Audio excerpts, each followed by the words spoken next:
I'll conclude my mayor's report by mentioning, as council knows, and to share this with the public, as has been discussed at this table and today as well, we're facing growing challenges in our community related to homelessness and the drug crisis and street disorder. And despite our efforts, we are seeing these problems seem to be in many ways getting worse.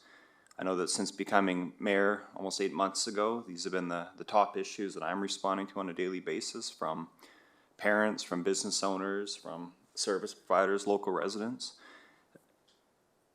On our next meeting on June 21st, our next council meeting, council is planning to hold a workshop for council members to discuss how we want to approach some of these growing challenges. The idea with this workshop, it's going to provide us with a chance to comprehensively explore the various approaches to dealing with these issues, the implications of each, whether through new bylaws, increasing staffing, private security, RCMP patrols, or advocacy to the province for health services. And implementing any of these solutions will be complex, likely costly, require partnerships with other jurisdictions, and council's really going to have to balance, consider that balance between enforcement on the one hand, and again, the advocacy for health services. So that's coming up on, again, on June 21st. And that concludes my mayor's report. Cool, thank you. Yeah, Joseph Enslow here, I live on Lane Road. Thank you. I am speaking on 11.1 on behalf of COPE, which is the Citizens Oversight and Accountability Project. I understand we're not debating it today. I'm just here to voice my support of it. I understand that back in February, I believe the province had stated there's about $1 billion coming up for some support of initiatives like this, for things like mental health support and addiction treatment. I know that $600 million of that, though, is already slated for treatment beds, and then about $200 million is going to capital investments, leaving about $200 million left over that I assume maybe we could lobby for some funds for support or help and things like that. I know that in the coming months, it's going to be crucial that we plan how we address issues like this. I had the opportunity to talk to some business owners down along the strip, like on York and then the Trans-Canada, going towards like Experience Cycling and Domino's and that area there.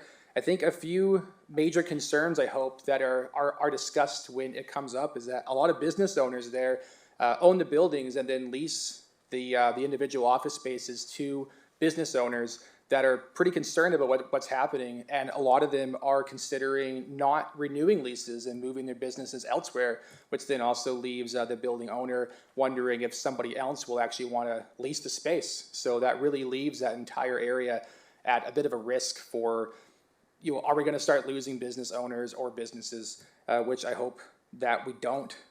Really, I guess my main thing I wanted to kind of bring across is that we're in year, I think it's 4, after declaring the climate emergency, which brought in the climate lens. And I know that council's done a lot to make climate lens the #1 priority, and a lot of things that we are doing kind of fall under that, where it's the OCP or the transportation plan or anything like that sort of falls underneath of the climate lens. So by declaring the climate emergency, we very much made climate our #1 concern, even if the actual effects of whatever that you might believe is happening for climate change, we don't necessarily see here. It's not necessarily happening here. For example, we don't have like coal power or anything like that. We're generally clean in North Cowichan, and yet we've stated our #1 concern is climate.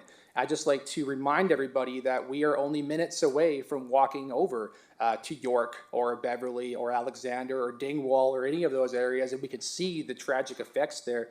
A few stories I personally have, I witnessed a fellow get attacked by a hatchet and then actually waited, and I took cell phone footage of it. The cops showed up. It was a big ordeal with all the gore that you could imagine that would happen with it. I actually ended up going to court as a witness for that, and had to sit across from the assailant who just mad dog stared me down.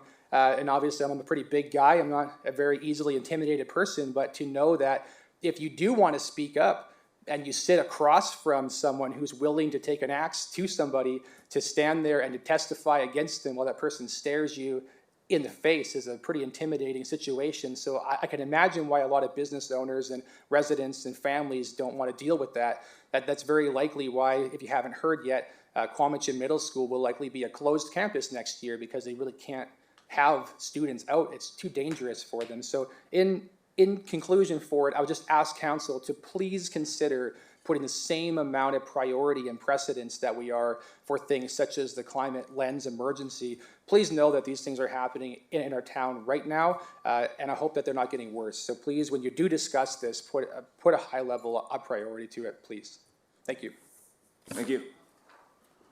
Hello, Mr. Mayor and Council. It's Adriana from North Cowichan speaking on behalf of the members of COPE. This is a very important topic to my heart, though. I've spoken before to you all about how open drug use has affected my child in a PTSD type of way. My son went from a boy who would always ask me for change to give a person he may see on the side of the road to a young man who sees people across from his school with their pants down and a needle in their arm as normal. I wish I could share with you the pictures my son takes almost daily and shares with me of what he sees, and maybe I will for you who do not live in the area nor have kids in the school.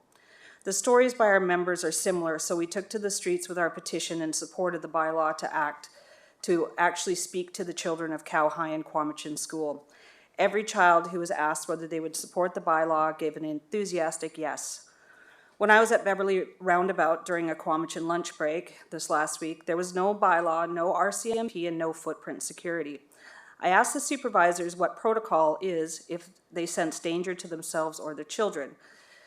They said, we tell security and they call police. I asked, where is security? To which they replied, exactly.